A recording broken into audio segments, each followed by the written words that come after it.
Dozens of pregnant women face a crisis as maternity services shut their doors because of the coronavirus outbreak.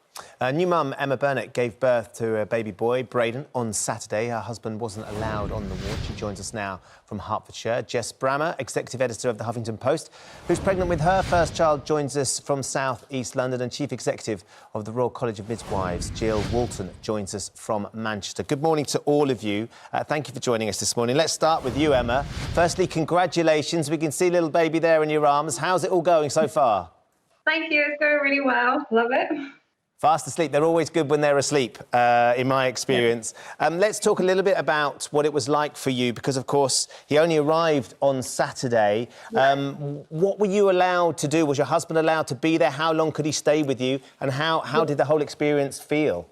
Well, I actually went into labour 3 weeks early, and I'd called up the triage because I had no movement for about a day. So I'd gone in and I had to go in alone to have some tests.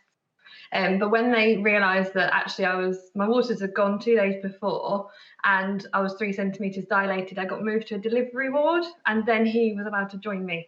So he was able to be there for the delivery and the birth, but shortly after he left, and then I went onto a ward on my own overnight.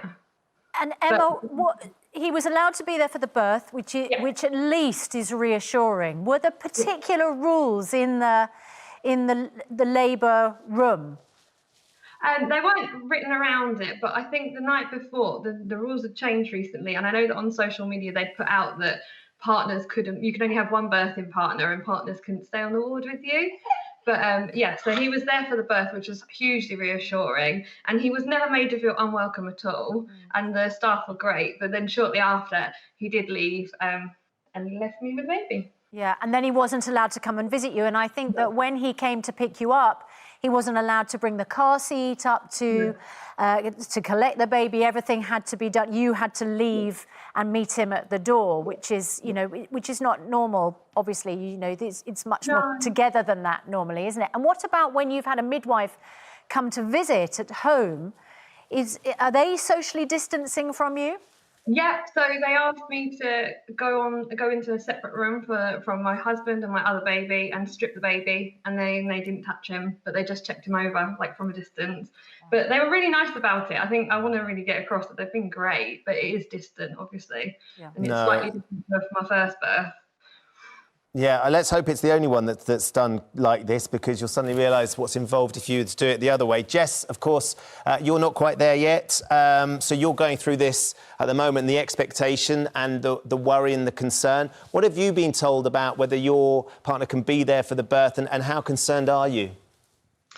Well, it's quite reassuring to hear Emma's story, actually, because the situation where we are at the moment at our hospital, and from what I can gather, it does vary a bit around the country, is exactly that, in that my partner currently will be allowed there for the delivery as long as he doesn't have any coronavirus symptoms. So he's currently locked in the house. I'm not letting him go to any shops or anything. And we're hoping that he will be able to be there. But I think the problem is the situation is changing daily. Yeah. We're due in about 3 weeks' time, so it could come anytime, sort of 2 weeks or 6 weeks. And I just have no idea what the situation is going to be. And obviously, the big fear for us is that he won't be able to be there for delivery, and that I would have to give birth without anyone I know there, which is obviously a slightly nightmarish scenario, particularly for first-time mums like me, I think. Talk to us about how many midwives you are down at the moment, because this virus is affecting every part of the National Health Service. And you will have members who are self-isolating either because they have symptoms or because somebody in their household or family has symptoms. What are the proportion that you're lacking at the moment? I think it's different around the country. We know in London, some services have about 40% shortage of maternity staff. In other parts of the country, it's not so bad. And I think it's where, that's about women making sure they know what's happening in their local services, because any shortage of maternity staff inevitably leads to changes in how services are provided. So it's really important that women find out from their midwife and their local service about what care provision is for their area. And are the midwives who are working, are they getting PPE, the protective equipment? The Royal College of Midwives is really calling out for midwives to be part of the frontline group who should be having PPE and be prioritised for PPE. That is really important. PPE and testing, because they are looking after women who have COVID. So that is really important, and it is one of our key messages back to the government and the NHS. So does that mean currently midwives are not prioritised for PPE? At the moment, we think that midwives on the whole are, but there may be issues for community midwives who are going out and visiting women at home. So we are working really closely with Public Health England and the other bodies who are trying to get the PPE right. And we think that is really important for maternity services. So Gill, if a midwife is going to visit an expectant mum who has symptoms of coronavirus, how is that midwife protected? The most important thing is the mum phones the service first so that we know that the mum has got COVID symptoms, and then midwives will be making arrangements with her about how she can provide care. It may be that unless it's an emergency, she will not be going into the home, and she may ask the mother to come to a hospital to be seen.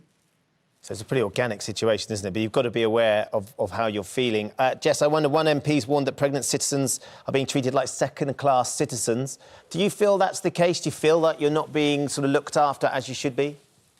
I mean, it's so hard, isn't it? The NHS is there's so much pressure, and you sort of don't want to complain, but I think there's just such a gap between the care that we were getting, which was so fantastic. We were due to have a home birth, that's been cancelled. Our face-to-face midwife appointments have now been cancelled, but we're getting fantastic care from very overstretched midwives over the phone. So it's difficult because I feel like the midwives couldn't be working harder. We've just heard how unprotected they are. And it's a little bit difficult to know where to kind of direct your frustration about this situation, because there's no doubt that everybody connected with the NHS is doing everything they possibly can to look after us. But I think that the choice that has been removed from any pregnant women in this country in the next few months in terms of where we want to give birth and who we want to be there is really, really worrying. And let's just come to you, Emma, for one last word. You can have the last word on this, because in amongst all the anxiety and the fear and the worry, there is, as Gill said, a ray of sunshine, and that's your little baby boy who's in your arms. What sort of advice could you give to Jess and other pregnant mums and their partners out there at the moment who are about to embark on this journey? It can be quite surreal, and it's a particularly vulnerable time as someone who's pregnant to face this, but I just want to kind of reassure mums out there that you're never alone on the wards. The staff are great and they understand what position you're in. So even though you might not have your partner there, you've got other mums there that are facing the same thing, and you've got other midwives or nursery nurses there on the wards that make you feel just as at home or just as supportive as you otherwise can be.